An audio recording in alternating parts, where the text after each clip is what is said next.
มาเฮาเร็วเฮาเร็วเฮายังเนาะ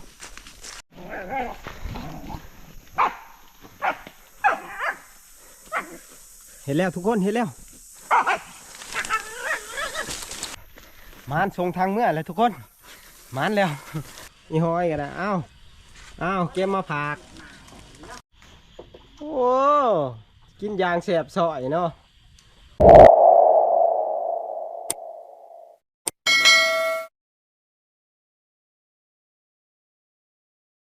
สบายดีทุกคนมือนี้สิออกป่านะไปกับน้องมาเฮา4 โตเนาะ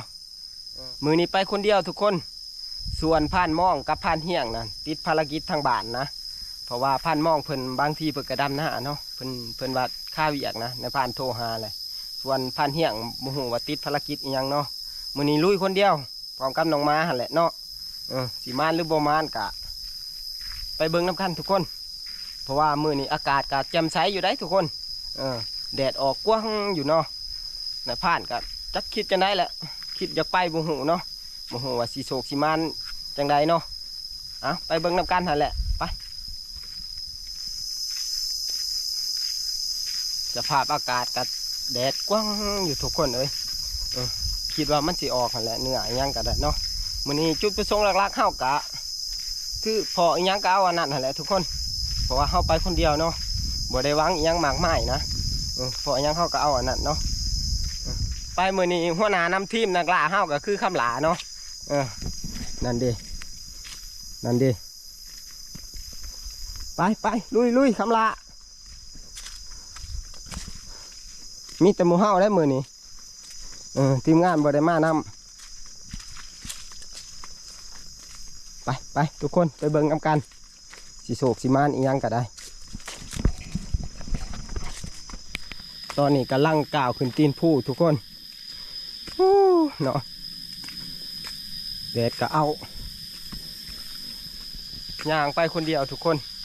บรรยากาศนี่จักเป็นจะได้บุหูเนาะคือขาดอย่างใดอย่างหนึ่งไปเนาะ ก็เป็นซีซันอีกแบบหนึ่งในผ่านไปคนเดียวกันแหละมือนี้พักผู้นี่แหละค่อยขึ้นตามพักผ่อนไปในตู้เนาะถ้าหวังว่าฝนสิบ่ตกนะมือนี้เนาะเพราะว่าอากาศก็คือแจ่มงามมาเถอะเนาะแดดออกงามมาเถอะมือนี้ไป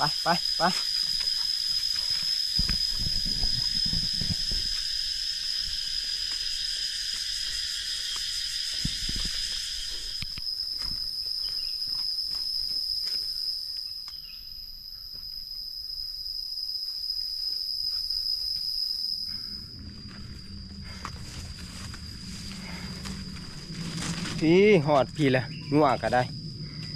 นี่คืองัวนายพานเนาะงัวนายพานเองมาปล่อยนั่นเลยทุกคนนี่แหละมันสอกินแถวตีนผู้นี่แหละเนาะ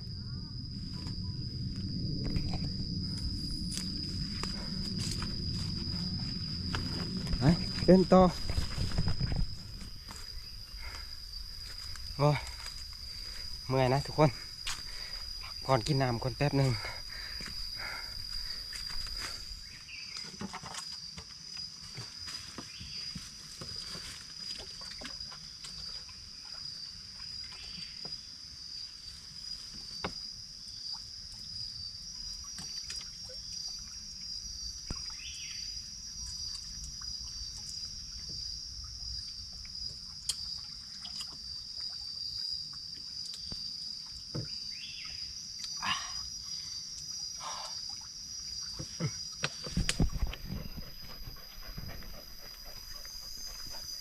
ไปหลังจากกินน้ำกินไนแล้วก็เดินทางต่อมื้อนี้เดินไปยาวๆพุ่นแหละเนาะแต่เช้าจนค่ำพุ่นแหละจังสิได้ตาวเนาะเพราะว่ามื้อนี้เฮาไปคนเดียวนะไปตาวมื้อนี้บ่ได้ไปนอนหรอกเนาะมาว่าแต่รอดทำนี่เนาะเย็นจ่วยโล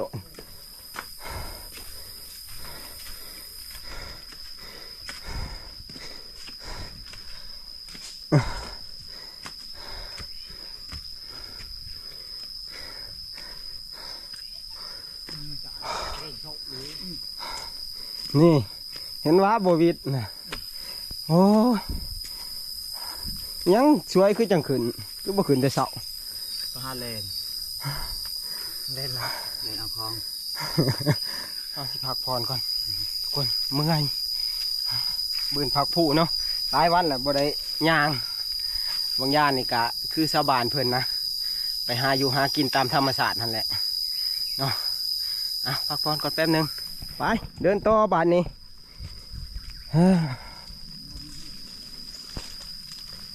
ไปคำลาไปโอ้ลัดไปทางนั้นบ่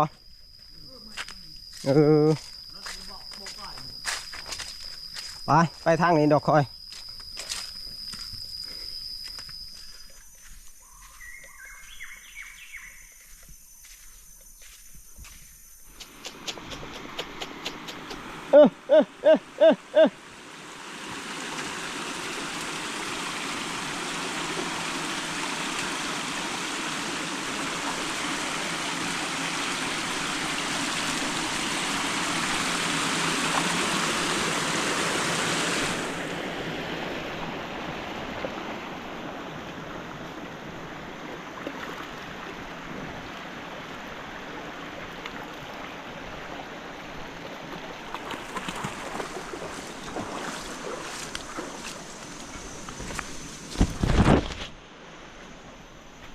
คุบเอียงเลยโอ้ยกระป้อมหน่อยก็คุบบานนี้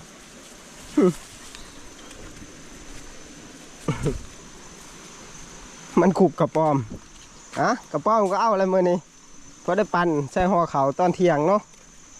ไปชอกลูกชอก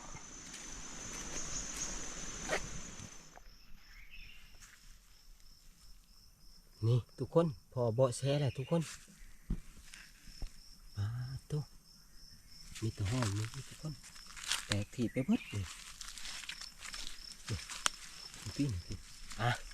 ตอนนี้เฮากับพ่อเบาะแสเลยเนาะนี่แหละเฮาสีเลาะตามนี่แหละสีเลาะตามดอนนี่แหละเนาะ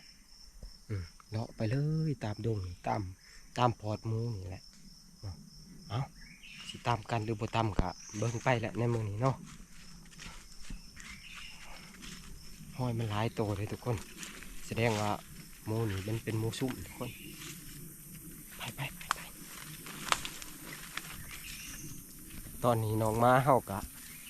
กำลังเข่าศอกเลยทุกคนเข่าศอกตัวได้กัดจนสุดความสามารถนั่นแหละเนาะทุกคน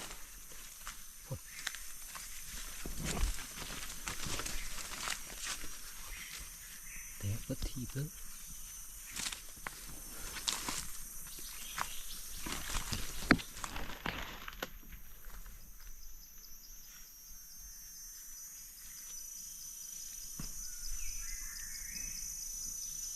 ตัวถากทุกคน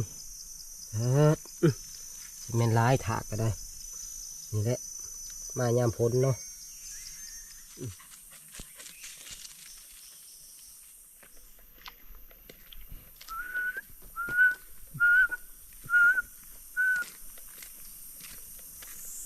โอ้ยผ่าพ้นก็ได้ทุกคนเอ้ยพ้นขึ้นมาอีกแล้วเข้าขึ้นมาบ่ได้พ่อปลาใดนะเพ่นเลยทุกคนเลยสิเขาเที่ยงเข้าสิพักผ่อนกินข้าวก่อนเนาะกินข้าวแล้วเข้าสิลุยต่อเนาะเพราะว่ามือนี้เข้าขึ้นสวยได้มือนี้ขึ้นสวยแน่เนาะขึ้นมาวีตังผู้กับหม้อจากเพียงเพ่นนะมาแป๊บเดียวกับเพ่นนะเนาะสิพักผ่อนกินข้าวเพ่นก่อนกินข้าวเพ่นแล้วเข้าสิลุยต่อทุกคนหมูมียังไรของกินก็ได้แก้วมาแต่บาทนั่นแหละเนาะมือนี้มาสวยมาท่านได้ชอกให้ยังพ่อมากไม้นะเอากินข้าวแล้วจังคอยว่ากันทุกคน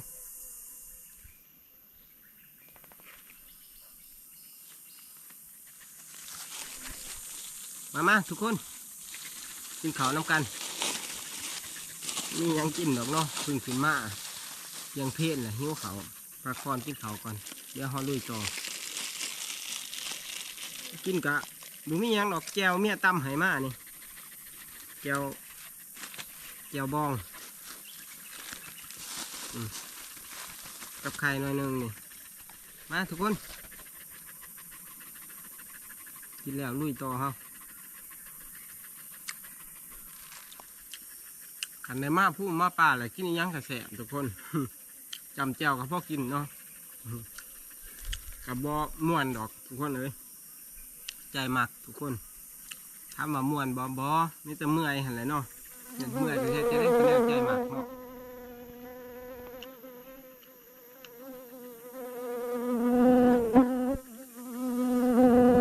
อยู่บ้านหันมือกินได้แบบนี้ทุกคน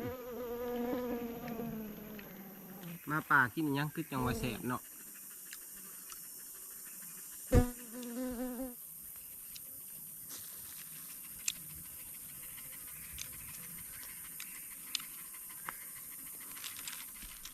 เอาเรียนคิ้ว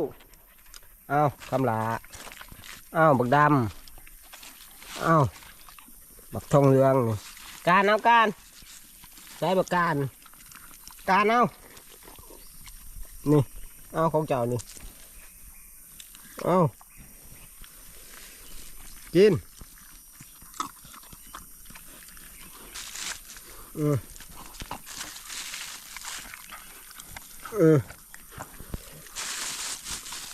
กินแล้วเฮ็ดให้พอได้เอาหลังจากที่เฮากินข้าวกินน้ำแล้วเฮากะสิลุยต่อทุกคนเลยไปมานี่ไปคำลา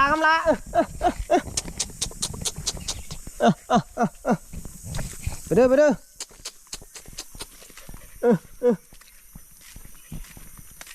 เฮ็ดให้พอได้ลูก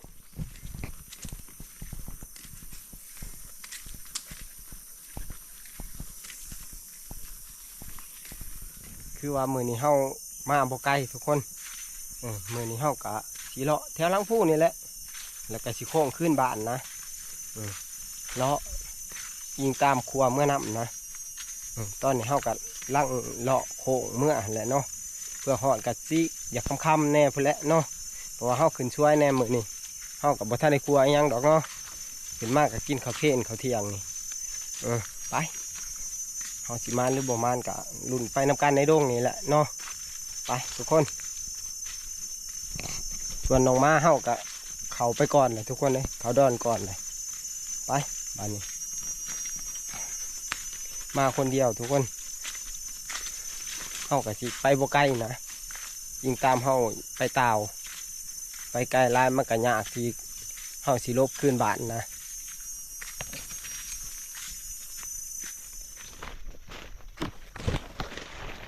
มาเฮาเร็วเฮายังเนาะ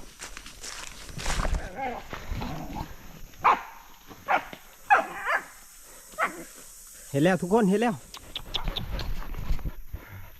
มานส่งทางเมื่อเลยทุกคนมานแล้วมาเขาเห็ดมึงหนึ่งนี่คิดว่าไรหมูนะนำห้อยหมูมาดีๆนะหมูกระแตกผีเปิดทัวดงเอ้ามานแล้วมือนี่บ่เสียเถียวนะเอามาบ่ไกลกับมานเนาะพอดีแหละเขาสิเมื่อบ้านเมืองเขาพอเลยเนาะสู่ลูกสู่เมียกินนะไปทุกคนมานแล้วนี่ประมาณโลปลายนะทุกคนไปโอ้เขามามือนี่คิดว่าสิโบมาอะไรทุกคนมานจบเจียเนาะมานทรงทางเมื่อนะเขาเลาะแถวไกลๆนี่แหละแถวหลังผู้นี่นะเพราะว่าเขาสิไปเต่านะกันยังดีนะเขามานนะเมื่อบานเขาพูดแล้วไปกับเพื่อสีชุดดงตัวนี้ก็ใกล้เติบเลยทุกคนเอ้ยแต่รุ่นไปน้ำกันอีกเนาะว่าสิตามอีกยังอีกไปหาไม้ลูก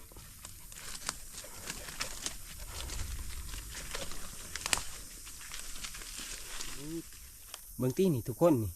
ห้อยหมูไปไม่หนึ่งนี่แล้วก็แตกขีดเลยหมูชุ่มทุกคนโหดว่าห้อยหมูทุกคนสักกระแตกขีดเลยนะหมูว่าสิตามกันวางได้นะไปรุ่นไปน้ำกันอะไรทุกคนโอ้ยมันกระดักกระดอเด้อกัน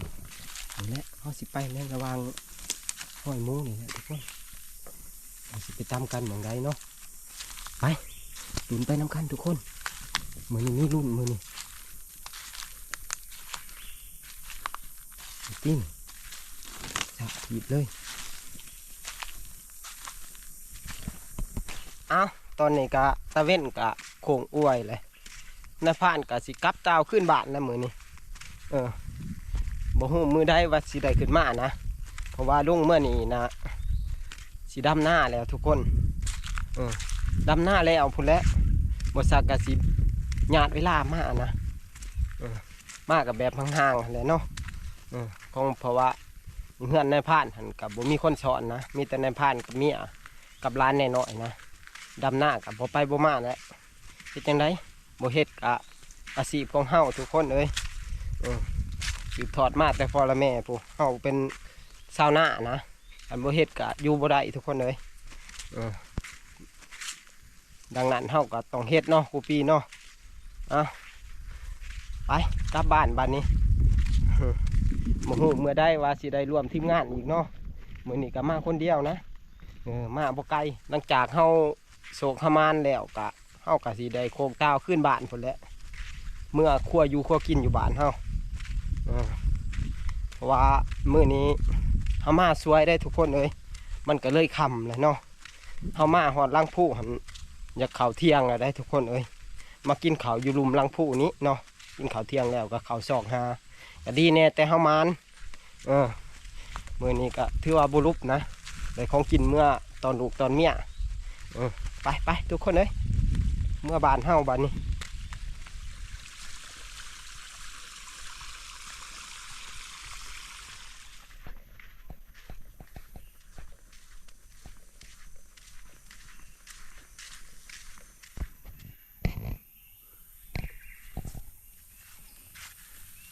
หมักตอทุกคนหรือว่าพังไทยเพื่อนเอิญมากระเทาะนะสิเก็บเมื่อให้อีหอยก่อนเนาะโอ้มันยังโลนมาลายนะยังซุกบ่เต็มที่อยู่เก็บเมื่อให้อีหอยก่อนได้บ่ลายหน่วยทุกคนได้แค่2 หน่วยเนาะบ่ฮู้ว่าเพิ่นสิกินหรือบ่นะเก็บเมื่อผากเพิ่นเอาเมื่อผากเพิ่นกะบ่ฮู้ว่าเพิ่นสิกินหรือบ่กินนะเพราะว่านายพรานก็ยังบ่เข้าใจเนาะประเภทสัตว์บางต้นก็หวานก็ยังบ่กินนะบางต้นก็สมก็ยังกินแต่บางต้นหวานก็กินนะมันเลือกกินก็ยังบ่เข้าใจกับมันเนาะบ่ว่าหมูบ่ว่าลิงนะบักบกคือกันสิหวานหรือสุกเต็มต้นก็บ่กินถ้าต้นบ่กินนะถ้าต้นกินกับแป้นก็แม่นเขามากินก็ยังบ่เข้าใจเนาะอันนี้ก็เป็นเรื่องของสัตว์เนาะอันนี้เฮาก็เก็บไปฝากเบิ่งว่าในผ่านก็เคยเห็นลิงมันกินอยู่ดอกเนาะมักตอกหรือว่ามักกระทอนนั่นแหละเมื่อหอดผักผู้ก็สิเก็บเอาบักลำไยปลาแน่เมื่อผากเพิ่นที่ต้นนี้เนาะโดนลายเด้อเบิ่งเอาอีกก่อนเก็บเมื่อผากอีห้อยให้เพิ่นเลือกกินเนาะยันเพิ่นเลือกต้น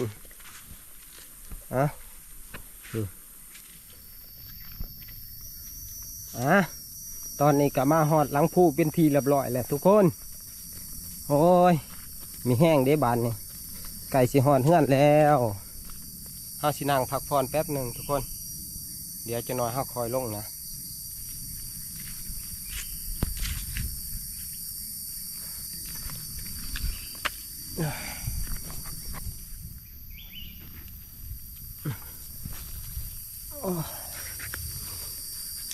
เป็นไงทองเหลืองนี่คือบักทองเหลืองนี่แหละลูกของมาข้ามหลาเนี่ยคุณดีส่วนมอข้ามหลากะคือสิเมื่อยแห้งบตีแหละเนาะของมันก็หลายปีเลยทุกคนอายุแก่เลยนี่คือลูกชายมันนี่ เบิ้งตีหน้าตาซ้ำแกะออกแต่กันเลยทุกคนเลย ถือว่าเก่งเติบได้บางนึงนี่กะบักนี่และเห็ดบักหางบักทุกคนมึงตีนโอ้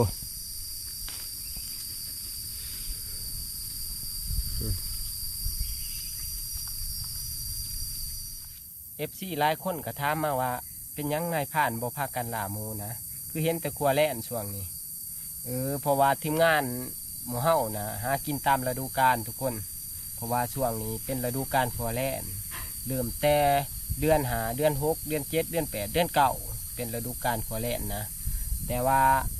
มาฮอดเดือน10เดือน11เดือน12 มันก็จะเป็นฤดูกาลของการล่าหมูทุกคนเอ้ยนั่งห่างเพราะว่าหมูมันกินหน่อไม้นี่นะเดือน9เดือน10นะพอเดือน11 12กะหมูมันสิกินหมักบกนะทุกคนมันเป็นฤดูกาลขัวหมูนะบ้านนี้เดือน1เดือน2ไปเขาขึ้นบ้านใหม่หรือว่าเดือน12ต่อเขาขึ้นบ้านใหม่นะหมูมันกะสิถือเชิงทุกคนเอ้ยหมูมันกะสิลองนะเพราะว่าหัวลมรองเฮากะสิหาได้ง่ายช่วงนี้มันอยากหายากทุกคนเอ้ยถ้าบ่มานไอรีมาเฮาจังสีไล่ได้เพราะว่าฤดูกาลนี่มันเป็นฤดูกาลขัวแล่นทุกคนเอ้ยให้เข้าใจกันแนวนั้นนะ FC กะท้ามาร้ายนะเฮากะหากินตามฤดูกาลนั่นแหละทุกคนเอานั่งพักผ่อนแป๊บนึงเอาเฮาสิลงไปหอดต้นมักลำไยป่านะเฮากะสิเก็บไปผากอีหอยเนาะหลายคนกะถามมาว่าอีหอยก็คือไผนะหลายคนก็บ่จักนะอีหอยก็คือลิงนะลิงของนายพรานที่เก็บมาเลี้ยงนั่นแหละนะจังน้อยสิเก็บบางไม้เมื่อผาเพิ่นไปบัดนี้ทุกคนกลับบ้านกลับเฮือนเฮาไก่สีคำเลยทุกคนเมื่อเฮ็ดอยู่ครัวกินพุ่นแหละอยู่เฮือนเฮาพุ่นแหละโมโหว่าแม่บ้านเพิ่นสิเฮ็ดเมนูหยังเนาะบ่ก่อยก็แกล้งอะไรมื้อนี้ ไปโอ้ท่องเรื่องลงก่อนเลยไปเด้อ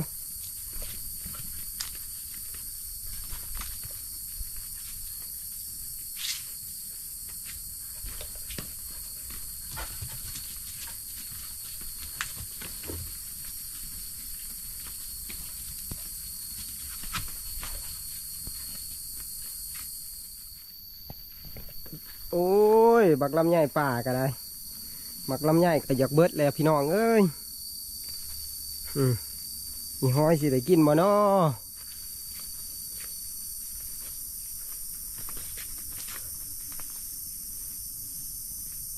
อันนี้ทุกคนอยู่ทางลงเราได้ทุกคนเอ้ยบุญนี่เดี๋ยวสิคืนฮักเอาเมื่อฝากเพิ่นนี่คือบักลำไยป่าทุกคนเมื่อผากอีห้อยอยู่บ้าน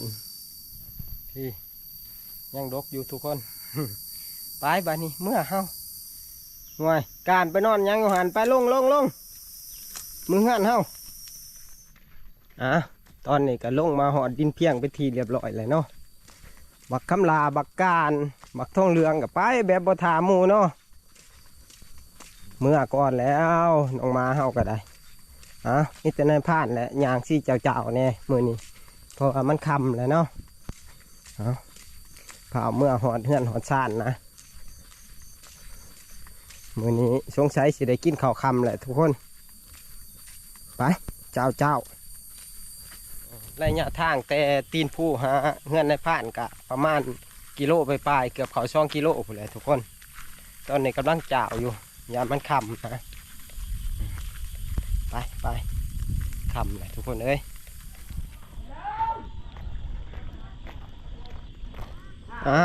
ตอนนี้ก็มาหอดเงื่อนไปทีเรียบร้อยเลยทุกคนโอ้คำลาก็มาหอดก้อนเลยได้น้ำแล้วได้ทำไมได้ยังไปตัวนึงโอเคทางได้ล่ะยังไปเอาขั้วเขาคอช่างเลยโอ้ยหมักไม้เก็บมาให้หอยจากหมายังมันหมักไข่ลีนหมักลำไยปลาได้ตัวนึงโอ้นี่อีหอยกันนะเอาเก็บมาผักโอ้กินอย่างใหญ่เลยเอากินเอาโอ้กินยางแสบสอยเนาะผูกไว้ทุกคนเลยมันดื้อนะเพราะว่านายพรานกับบริเลี้ยงมาแต่น้อยดอกเนาะเพราะว่านายพรานไปตัดพื้นเห็นมันมาในตีนผู้นะนายพรานก็เลยจับมาเลี้ยงสงสารมันเมื่อก่อนหันโมโหว่าไผสิเลี้ยงมันเนาะมันก็จ้อยเนาะสงสัยเขามาปล่อยเนาะนายพรานเห็นกะ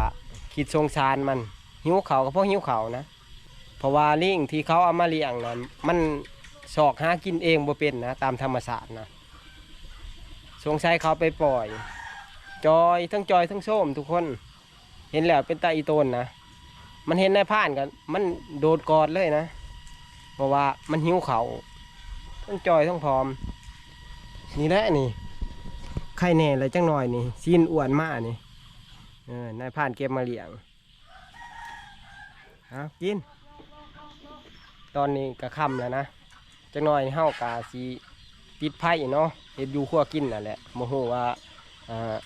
แม่บ้านเพิ่นสิเฮ็ดหยังเนาะว่าสิก้อยหรือแกงกับโมโหน้ำเพิ่นนะเอาถ้าเบิ่งน้ำกันนั่นแหละทุกคน ตอนนี้นะเนี่ยนายผ่านกำลังดังไผ่เนาะก่อไผ่สิเผาโตเข้ามานนั่นแหละนั่นดิล่อไผ่มันลุกๆก่อนจังเผานี่ดิตัวเข้ามานนะกับประมาณโลป้ายทุกคน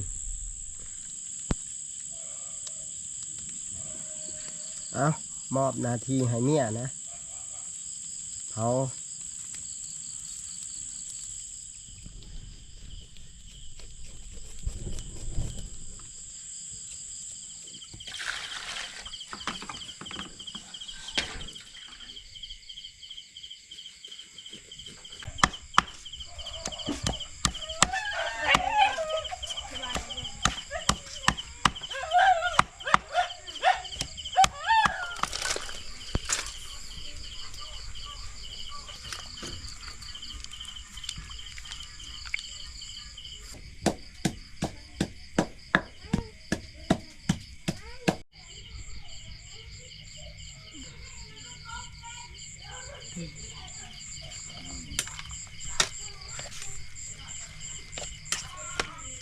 ป้าโตกินหอมห่วยบานนี่ มันจะเป็นกะ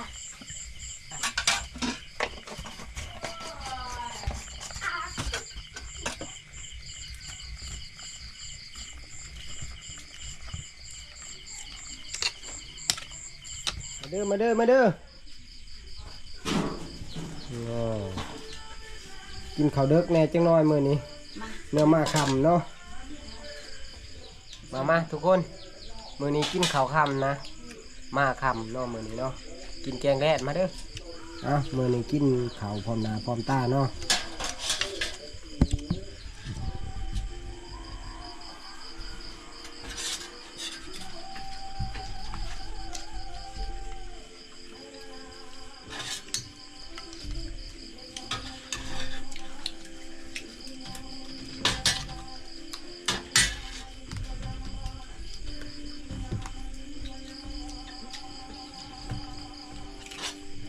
เต้นนี่กินข้าวกับแจวโอ้ย ก็แซ่บเลย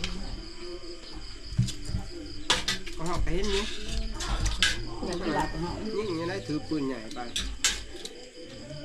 เด็กกันพ่อใส่อันไว้แต่แม่ใส่นี่แล้ว มันว้าว จะเราเป็นรถมันบังใจลุกเต้